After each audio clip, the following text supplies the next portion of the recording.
Good morning students, welcome to our school kids RS. आज हम करने वाले हैं स्टैंडर्ड 9 मैथ्स का exercise 1.1। Is zero a rational number?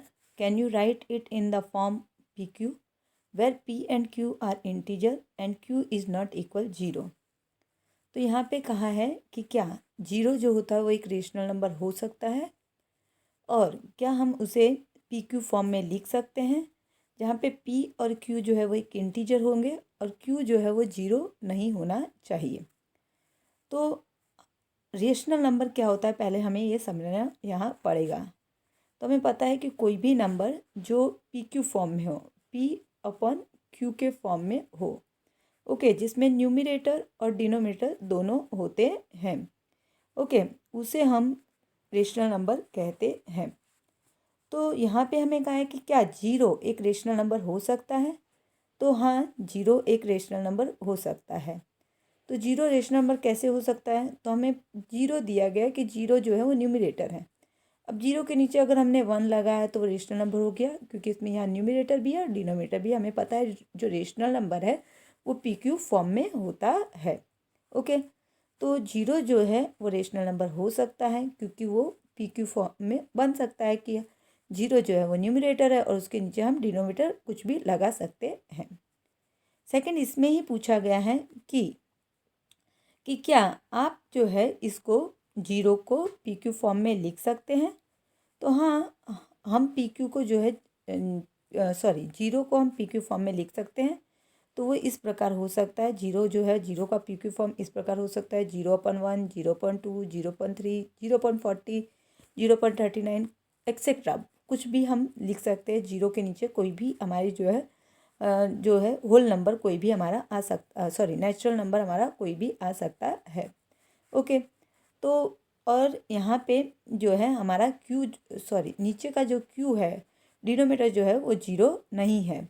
तो इस प्रकार जो है कि हमने बताया कि जो जीरो है वो रेशनल नंबर हो सकता है, साथ में ही उसको हम पी क्यू फॉर्म में लिख सकते हैं, जैसे 0.1, 0.2, 0.3, 0.40। इस प्रकार बहुत सारे ऐसे रेशनल नंबर बन सकते हैं जिसमें जीरो न्यूमरेटर में होता है और जहाँ पे जो है डिनोमिनेटर जो क्यू है वो जीरो नहीं है, ओके। बी क्वेश्चन 2 है, find 6 rational number between 3 and 4। हमें कहा गया है कि कोई भी 6 रेशनल नंबर पता कीजिए जो 3 और 4 के बीच में हो। तो इसका सबसे पहला रूल क्या होता है कि हमें सबसे पहले हमें देखना है कि हमें कितने रेशनल नंबर बनाने कहे हैं। तो क्योंकि हमें यहाँ 6 रेशनल नंबर बनाने का है, तो हम 6 के बाद जो आता है 7, उससे जो भी हमें डिजिट दी है उसे मल्टीप्लाई कर लेंगे। तो हमें यहाँ दी है 3 एंड 4। हमें डिजिट क्या दी गई है यहाँ? 3 एंड 4, ओके बच्चों। हमें डिजिट क्या दी गई है यहाँ पे बच्चों? 3 एंड 4। तो जो हमारा 3 और 4 है उसके नीचे हमारा हुआ 3 के नीचे हमारे पास 1 है, ओके। 3 के नीचे हमारे पास क्या है बच्चों? 1। और 4 के नीचे भी हमारे पास 1 है। तो इस प्रकार हम 3/1 और 4/1 को हम 7 से मल्टीप्लाई कर लेंगे।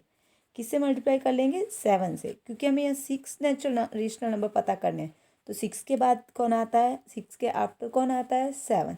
तो इसलिए हमने यहाँ पे 7 से 3/1 को और 4/1 को 7 से मल्टीप्लाई कर लिया, जो हमें यहाँ दिया है, जिन दोनों के बीच में हमें डिजिट ढूंढनी है, ओके। तो हमारा आया 3 7 जा 21, 1 7 जा 7, से 4 7 जा 28 और 1 7 जा 7, ओके। अभी हमें 21/7 और 28/7 के बीच में जो भी डिजिट आती है, ऐसी 6 जो भी डिजिट आती है वो हमें लिखनी है, ओके। तो यहाँ पे हमारी जो 6 डिजिट्स आएंगी वो होंगी, एक है 22/7, 23/7, 24/7, 25/7, 26/7 और 27/7, ओके। इस प्रकार ये हमारी जो है डिजिट्स यहाँ पे आ गई, 6 रेशनल नंबर हमें मिल गए। अभी find 5 rational number between 3/5 and 4/5। फिर से वैसा ही क्वेश्चन 2 के जैसा ही क्वेश्चन है, पर इसमें हमें बोला है कि 5 रेशनल नंबर पता कीजिए। कितने रेशनल नंबर पता कीजिए? 5 रेशनल नंबर हमको यहाँ पे पता करने हैं, जो कि 3/5 और 4/5 के बीच में आए, जो 3/5 और 4/5 के बीच में आए। ऐसे हमें यहाँ पे 5 रेशनल नंबर पता करने हैं। अगर हमें 5 रेशनल नंबर पता करने तो 5 के आफ्टर कौन आता है 6। तो हमें यहाँ पे 3/5 और 4/5 को जो है 3/5 और 4/5 को हमें 6 से मल्टीप्लाई करना पड़ेगा। ओके बच्चों, किससे मल्टीप्लाई करना पड़ेगा 6 से, क्योंकि हमें 5 डिजिट पता करनी है और 5 के आफ्टर आता है 6। तो हमने यहाँ पे 6 से मल्टीप्लाई किया। जब 3 6 जा 18 आया और 5 6 जा 30, इसी प्रकार 4 6 जा 24 और 5 6 जा 30। अभी 18 और 30 और 24 और 30 के बीच के हम जो है डिजिट पता करेंगे। तो ये 19/30, 20/30, 21/30, 23/30। तो इस प्रकार ये 5 रेशनल नंबर हो गए। अभी बच्चों समझने की बात यह है कि यहाँ पे ये जरूर नहीं है कि हम 6 से ही मल्टीप्लाई करें। हमें कोई भी नंबर ले सकते हैं जो 5 से बड़ा हो, उससे हम इस जो है हमें जो भी डिजिट दी है 3/5 और 4/5 उसे हम मल्टीप्लाई कर सकते हैं। जैसे हम 3/5 जो हमें है दिया हुआ है, जो हमें 3/5 यहाँ पे दिया हुआ है उसे हम 7 से भी मल्टीप्लाई करके हमारा डिजिट ढूंढ सकते हैं। कोई ज़रूर नहीं कि हम 6 से ही मल्टीप्लाई करें। ओके, तो कोई जिससे आपने 3/5 को मल्टीप्लाई किया उसी से आपको 4/5 से करना पड़ेगा। पर हमें जितनी डिजिट फाइंड करने का ही है उससे ज़्यादा हमें लेना है। जैसे हमें यहाँ 5 का है तो हमने 6 से किया, 7 से भी हम कर सकते हैं यहाँ पे मल्टीप्लाई, 8 से भी हम मल्टीप्लाई कर सकते हैं, पर 5 से ज़्यादा ही होना चाहिए वो। ओके बच्चों, अभी क्वेश्चन नंबर 4 है, state whether the following statement are true और false, give reason for your answer. आपको ये बताना है कि यहाँ पे जो स्टेटमेंट दिया है वो ट्रू है या फॉल्स है। तो फर्स्ट जो स्टेटमेंट है उसमें लिखा है every natural number is a whole number. हर एक नेचुरल नंबर जो होल नंबर होता है। तो हमें पता है नेचुरल नंबर की डेफिनेशन क्या होती है कि 1 से स्टार्ट होने वाले सारे जो भी नंबर है, जितने भी इन्फिनिट नंबर है, उन्हें हम नेचुरल नंबर कहते हैं। उसमें जीरो नहीं आता है। पर यहाँ क्या कह रहे हैं कि जितने भी नेचुरल नंबर है वो होल नंबर होते हैं। जीरो जो होता है वो होल नंबर होता है, पर जीरो नेचुरल नंबर नहीं होता है। ठीक है,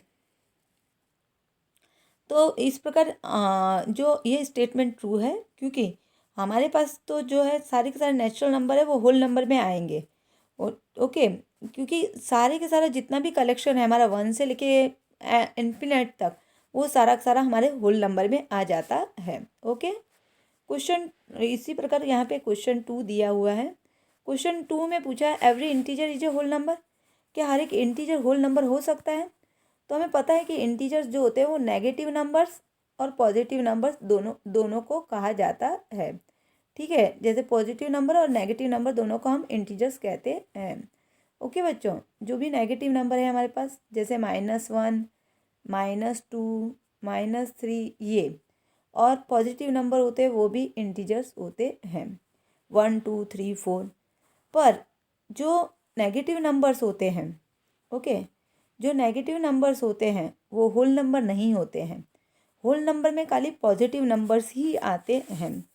तो हमें यहाँ पे क्या कह रहे हैं कि हर एक इंटीजर, भले वो नेगेटिव है या पॉजिटिव है, वो होल नंबर होता है। तो ये फॉल्स है, क्योंकि नेगेटिव इंटीजर्स जो होते हैं वो होल नंबर नहीं होते हैं। थर्ड बोल रहे हैं कि every rational number is a whole number, तो ये भी फॉल्स है। कह रहे हैं कि हर एक रेशनल नंबर जो होता है वो होल नंबर होता है। तो ये फॉल्स है, क्योंकि कभी कभी क्या होता है कि हमारा जो रेशनल नंबर है उसको अगर हम डिवाइड करते हैं तो वो हमारा डेसिमल में जा सकता है, पॉइंट में हमारा आंसर आ सकता है। जैसे हमने यहाँ एक एग्जांपल दिया है 1/2। अगर आप 1/2 जो रेशनल नंबर है इसको आप डिवाइड करेंगे तो ये होल नंबर नहीं, इसका आंसर हमारा डेसिमल में आ जाएगा। ओके बच्चों, तो इस प्रकार हमारा जो है इसका आंसर फॉल्स आता है। ओके, तो यहाँ पे ये हमारा वीडियो फिनिश होता है बच्चों। आपको समझ में आया होगा। थैंक यू बच्चों, हैव अ नाइस डे।